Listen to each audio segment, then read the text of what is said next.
Naquele tempo Jesus dizia às multidões: quando vedes uma nuvem vinda do ocidente, logo dizeis que vem chuva, e assim acontece.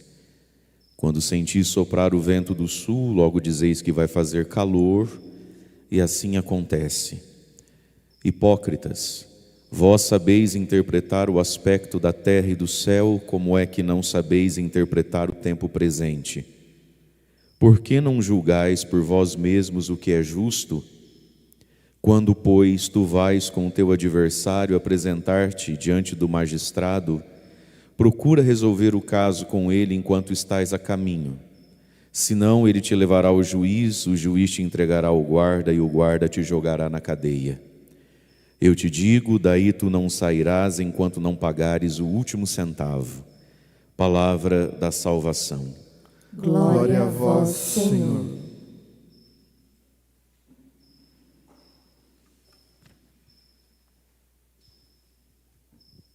Irmãos e irmãs, na palavra de Deus hoje, Evangelho de Lucas, Jesus está nos cobrando e desmascarando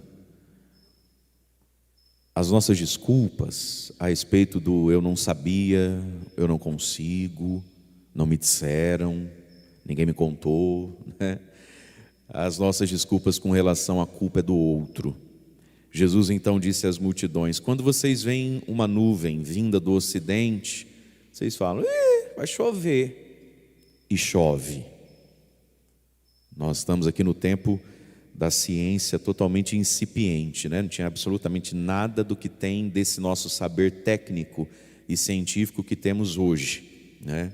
Mas eles já eram capazes de ter um saber elaborado, somado A com B para saber as coisas. Então já sabiam prever o tempo de alguma forma.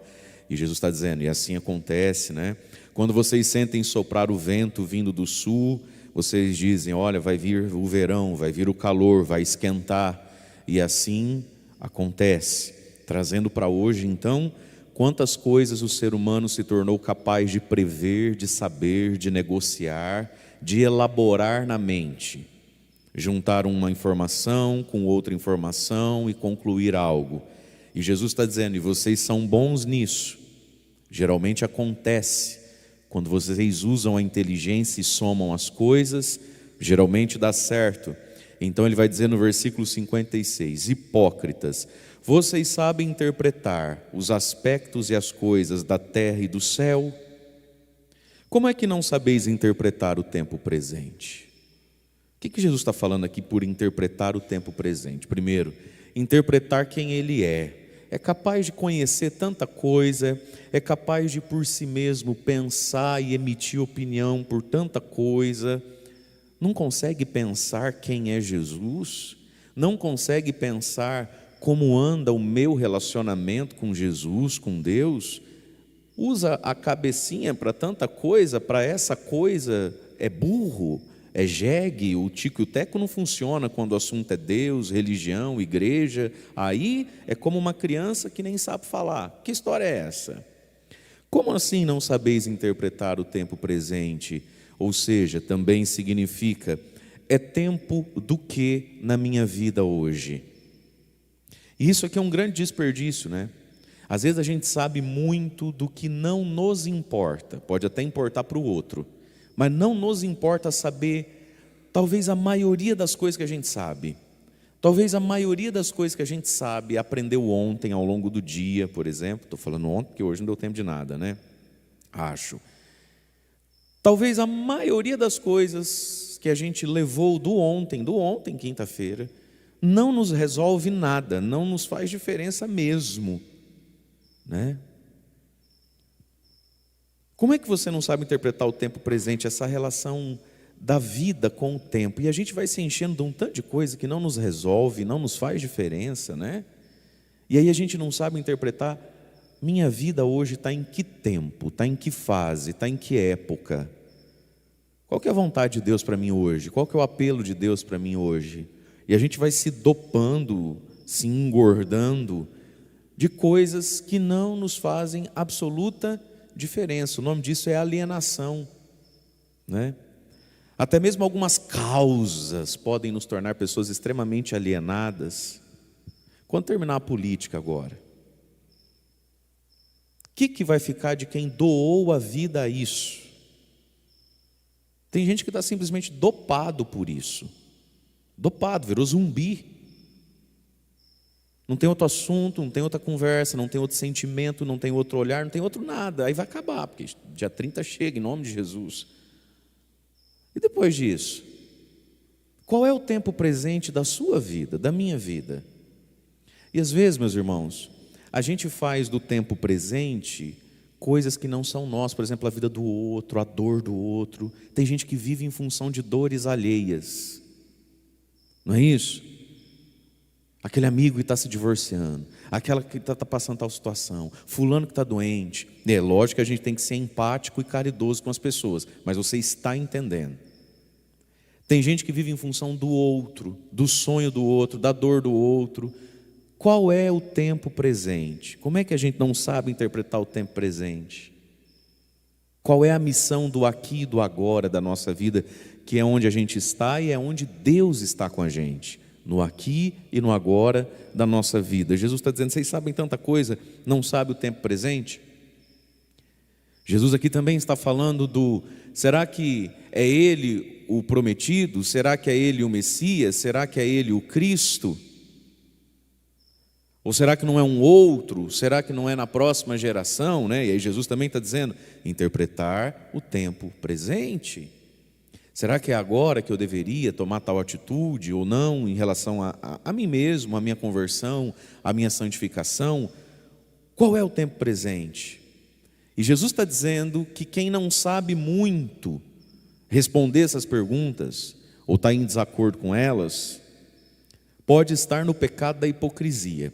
É verdade que às vezes na vida a gente tem momentos de dúvida, de discernimento, para que lado ir com as coisas. Mas veja, Jesus está dizendo que é possível que a gente não saiba o tempo presente, não porque ele é de fato algo assim que muito dramático, ai meu Deus. Não, pode ser apenas hipocrisia, para fugir do tempo presente. Porque o que é um hipócrita?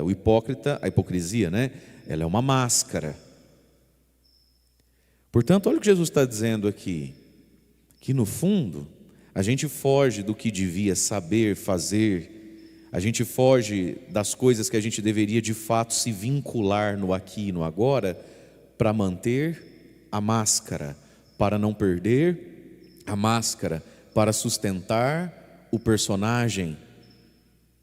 E também, sempre toda vez que a gente se desliga do tempo presente, também com a vida dos outros, também com coisas que de fato não nos cabem ou não nos mudam, pode ser a hipocrisia, pode ser a gente indo buscar uma máscara na vida, buscar um personagem na vida, que definitivamente não nos muda, não nos toca. Como é que vocês não sabem interpretar o tempo presente? Aí Jesus coloca uma outra pergunta: por que não julgais por vós mesmos o que é justo? E aqui, meus irmãos, Jesus está bravo, Jesus está decepcionado, mas Jesus está se revelando profundamente otimista com a gente. É um otimismo que foi frustrado, mas ele é um otimista. Por que você não julga por você mesmo o que é justo? Padre, pode. O que você acha? Não sei, me responda você mesmo. Você não consegue mesmo responder essa pergunta?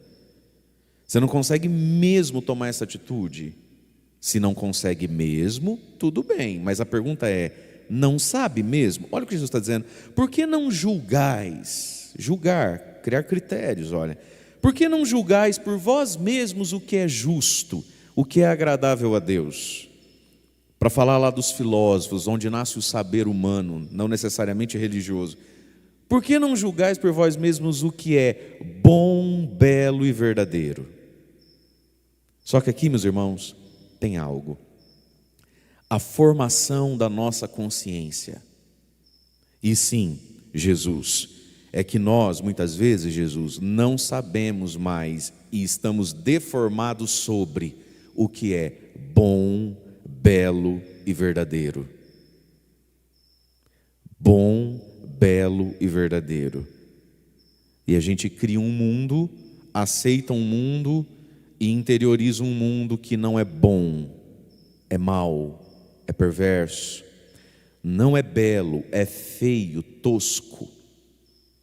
E não é verdadeiro, é fake e é mentira. É o mundo de hoje. Violento, maldoso, mentiroso o tempo todo. Nas nossas relações, no nosso jeito de ser, está longe de ser bom, está longe de ser belo, está longe de ser verdadeiro. Isso aqui é um tripé filosófico. Vamos pensar lá, os gregos, muito antes de Jesus, e sem ter noção de quem foi Abraão. Como é que o ser humano saiu da animalidade em que vivia em muita...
Muito bem, como é que o ser humano saiu daquela animalidade primitiva, conseguiu se estabelecer um pouquinho como sociedade, como convivência, e seja lá o que for.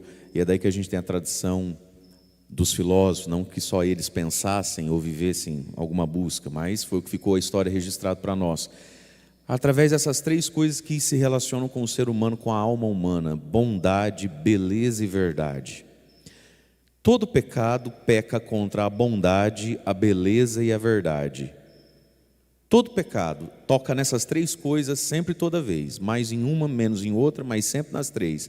Fere a bondade, a beleza e a verdade. E esse foi um dos primeiros conceitos para falar da divindade, do divino. O ser humano sempre acreditou que existe alguma coisa para além da nuvem, ou alguém lá em cima, que tudo fez, que tem o poder de fazer bem ou mal sobre a terra. E sempre entendeu que esse ser divino, ele é bom, ele é belo e ele é verdadeiro. Ele é verdade. E as três coisas andam juntas, né? Portanto, se não é bom, se é mau e perverso, não pode ser bonito. Não é bonito o que é mau e perverso. E se não é bonito, também não está na verdade das coisas, na essência do ser. Se não é verdade, se é mentira, não é bonito. Então também não é bom. As três coisas andam juntas. Então Jesus colocou uma pergunta para você e para mim aqui: por que você mesmo não julga por vós mesmos, por você mesmo, o que é justo? Ou seja, o ser humano deveria ser capaz, e é possível ser capaz, de julgar por si mesmo. Jesus quer confiar na sua e na minha capacidade de julgar as coisas, avaliar as coisas. Mas se a nossa consciência ela é mal formada, se o que nos entra pelos olhos e ouvidos o tempo todo não é bom, não é belo e não é verdadeiro, a gente tem um perigo sério, porque daí eu vou julgar por mim mesmo. Porque no fundo nós estamos o tempo todo julgando por nós mesmos, não estamos? Estamos o tempo todo julgando por nós mesmos. Mas se o que me invade, me habita e me preenche não é bom, não é belo e não é verdadeiro, porque o que está vindo para dentro dos meus olhos e dos meus ouvidos não é bom, é mau, é perverso. Se o que está entrando nos meus olhos também não é verdadeiro, é mentira, meia verdade o tempo todo, né? Não tem beleza nenhuma naquilo. Então a gente vai deformando a nossa mente, a gente vai deformando o nosso caráter. Você percebe isso na vida dos outros, às vezes quando a gente se relaciona com alguma pessoa e a pessoa diz assim: eu não sei, uma decisão tão difícil. você olha e fala, difícil? Eu não acho difícil. Para mim está mais que claro. Porque é o seu nível de formação de consciência, às vezes, diante de determinado assunto, diante de determinada dúvida, diante de determinado desejo. E o outro, aí você percebe que o outro não tem esse tamanho na bondade, na beleza e na verdade. Então, por que não julgais por vós mesmos o que é justo? Ué, Jesus, porque eles têm uma consciência deformada para absolutamente todas as coisas.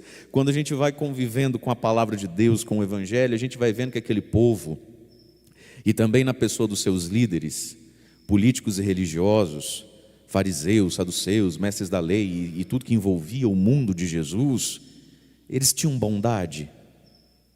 Não tinham bondade. Eles tinham beleza? Não tinham beleza. Eles tinham verdade? Eles não tinham verdade. Quando a gente lê o embate de Jesus com os fariseus, saduceus, escribas, mestres da lei, né? O que a gente vê ali?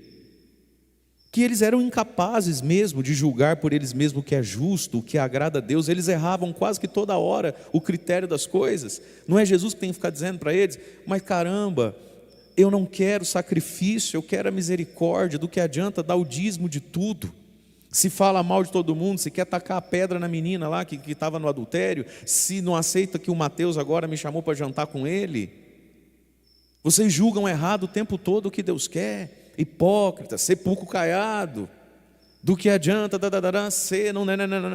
Ou seja, Jesus conversava com consciências deturpadas, mal formadas, não é assim? O tempo todo, consciências deturpadas, mal formadas, e aí, olha só, já não são mais capazes de julgar o que é justo. O que é justo e agradável a Deus nessa situação que tem a ver entre eu e o meu próximo? Nessa relação que tem a ver entre eu e Deus, comigo mesmo, através das mediações onde o ser humano acontece, Deus, o próximo, eu mesmo, mas o tempo, o dinheiro, o prazer, os afetos interiores, ira, gula, preguiça, avareza, luxúria, medo, essas coisas que estão dentro de nós. O que é justo nessa minha mediação? Porque é através dessas coisas que eu vou em direção ao outro, em direção a Deus e em direção a mim mesmo. É bom, belo e verdadeiro isso aqui? Tem a ver com o Evangelho? Portanto, meus irmãos, Jesus estava bravo aqui, decepcionado aqui, porque ele tem um otimismo lá dentro dele, e esse otimismo corresponde sim à verdade. O otimista não é necessariamente iludido, Jesus não era um iludido. Jesus acredita que nós somos capazes das coisas. Jesus acredita que a nossa cabeça é capaz de mudar, que o nosso coração é capaz de mudar. Mas por isso, meus irmãos, se a gente não tem como filtro, como óculos da realidade, o Evangelho, Jesus, mas Jesus, meu querido, Jesus mesmo, o Jesus que está aí na palavra, você é capaz de encontrá-lo aí, quando lê debaixo, sabe, da inspiração do Espírito Santo, quando lê na companhia da Virgem Maria. Eu sei que falar isso, eu sei que tem muita gente que acompanha o padre em casa e que é bastante criterioso com o que escuta. Eu sei que tem padre me ouvindo agora, tem bispo me ouvindo agora, eu sei disso. E aí escuta esse tipo de coisa, até parece pastor protestante falando, né? Vai encontrar Jesus na palavra, irmão, abre a Bíblia, não é nada disso que eu estou falando. E é óbvio que a gente precisa da igreja, enfim. Mas, meus irmãos, nós precisamos da Escritura. Você precisa conhecer Jesus aí nessas páginas, porque às vezes o Jesus que a gente está tendo não é o Jesus que está escrito aí. É esse Jesus remodelado, repaginado, que tem para todos os gostos, que justifica os dois extremos de qualquer coisa, e você mesmo não sabe o que é Jesus. Então, se a gente não tromba com isso aqui, de verdade mesmo, meus queridos, se a palavra, se o Jesus que os evangelistas escreveram não se torna o óculos pelo qual a gente enxerga as coisas, a gente vai ficando incapaz de julgar com justiça as coisas e as mediações que se referem a nós, e a gente perde o tempo das coisas. É isso mesmo que Jesus quer, é isso mesmo que Jesus espera, é isso mesmo que é Jesus. É isso mesmo que é Jesus? Você não sente às vezes assim um estranhamento a respeito daquilo que dizem para você que é Jesus? Olha, eu estou com 10 anos de padre, vou fazer 37 anos de idade, fui para o seminário, eu ia inteirar 18, então eu estou nessa vida acho que faz 20. Fora que antes disso eu já tinha uma vida de igreja, de servir a Deus. E, com surpresa, eu estou encontrando um novo Jesus. Eu falo, mas esse é o Jesus mesmo que eu segui até hoje? Isso aí é o Jesus? Porque eu não sei. Nós precisamos da palavra. Por que você não julga por você mesmo? Só que para isso, a gente precisa ter bem formada nossa consciência, nosso coração, nosso espírito. E isso se forma por aquilo que entra pelo olho e pelo ouvido. E já antes de Jesus, o ser humano foi capaz de entender bom, belo e verdadeiro. E se começa a pecar contra isso, não mereceria atenção nem do meu olho, nem do meu ouvido. Porque não é bom, porque não é belo, porque não é verdadeiro. E isso nos deforma na formação do que é justo. E aqueles homens, muitos, não todos, mas muitos, erraram nesse ponto aqui, no pecado da injustiça com o próximo, da injustiça com o próprio Jesus e, portanto, da injustiça consigo mesmo.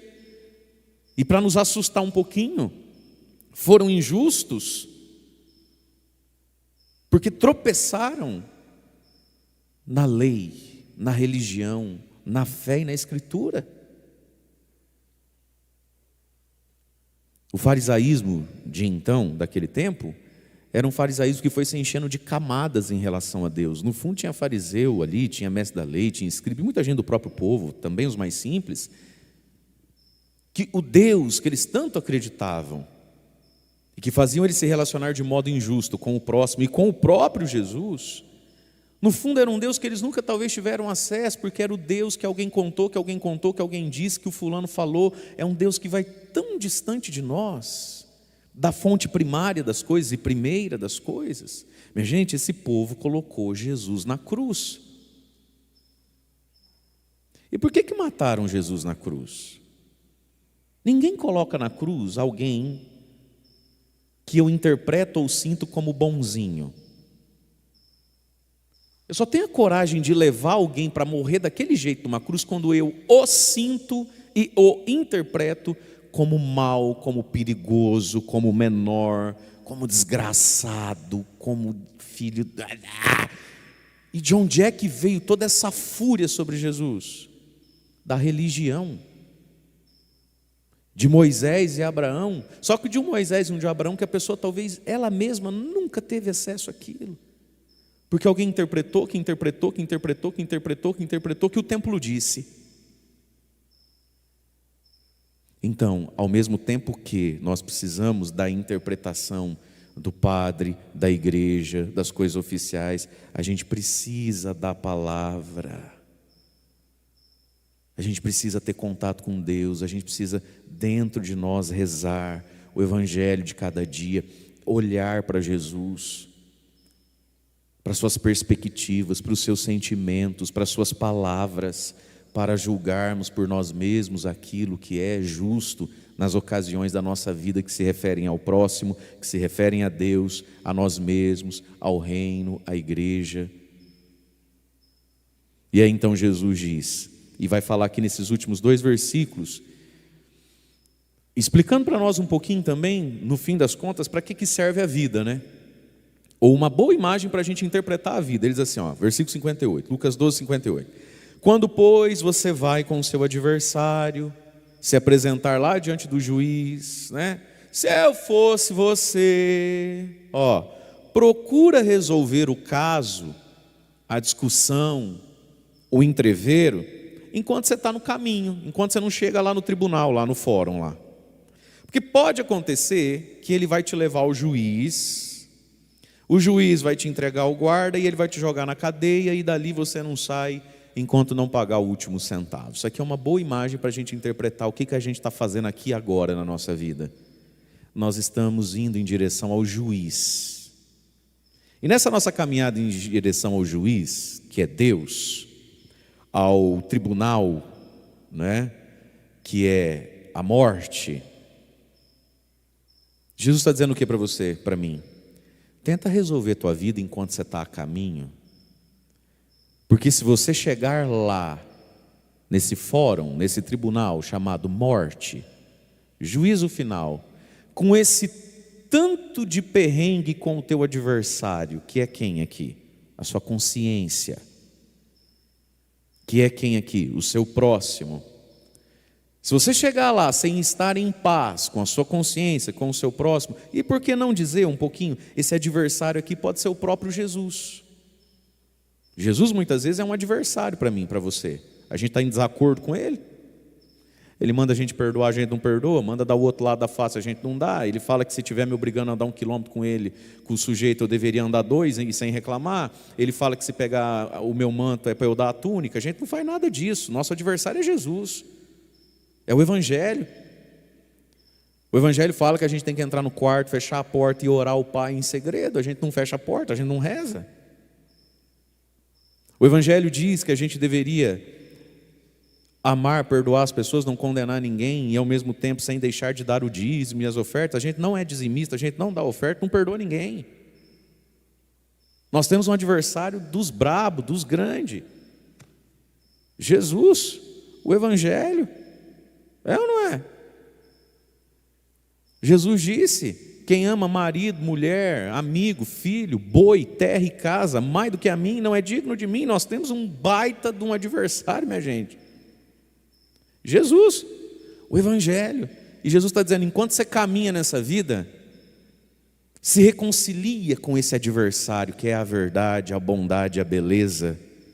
Se reconcilia com esse adversário que é a tua consciência, se reconcilia com esse adversário que é o teu próximo, porque eu vou te dizer, não é bom negócio chegar diante do juiz com essas pendengas em aberto. Vai dar ruim, você vai ser jogado na prisão. Isso aqui é uma imagem do inferno, da perdição eterna, né?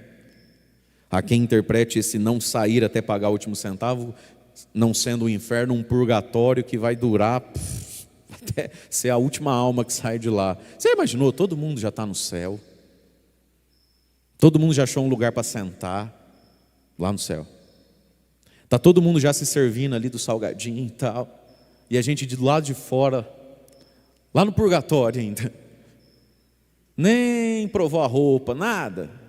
Não é triste isso? Quando você é o último da fila, você fala, meu Deus, olha o tamanho dessa fila, por que eu não vim votar mais cedo? Ah, meu Deus do céu, por que eu não fui tirar comida mais cedo, né? Festa de aniversário, essas coisas, né? Daquele buffet, né? Vamos lá, já está servindo, né? Já vou. 1 minuto depois, aquela fila parece um caracol assim, né? Você fala, por que eu não fui antes? Olha o que Jesus está dizendo. Então, tem gente que interpreta assim, né? Como uma imagem de um purgatório eterno. Mas seja como for, meus irmãos, estamos no aqui e no agora. O tempo presente, a justiça do presente. E Jesus está dizendo, nós estamos caminhando em direção ao juiz, e nós estamos andando, e parece que a gente não vai livre, leve e solto, parece que a gente está indo com alguns adversários. Procura se acertar com o teu adversário antes de chegar no juiz, porque se você chegar com ele ali do lado, o juiz vai escutar a ele e vai te jogar onde você não queria ser jogado, talvez. Então essa é a utilidade da vida, essa é a utilidade dessa sexta-feira na nossa vida, que seja um dia hoje de reconciliação com aquilo que é justo, que seja um dia hoje da gente adquirir ou reavivar em nós esse dom tão precioso que é o dom da sabedoria.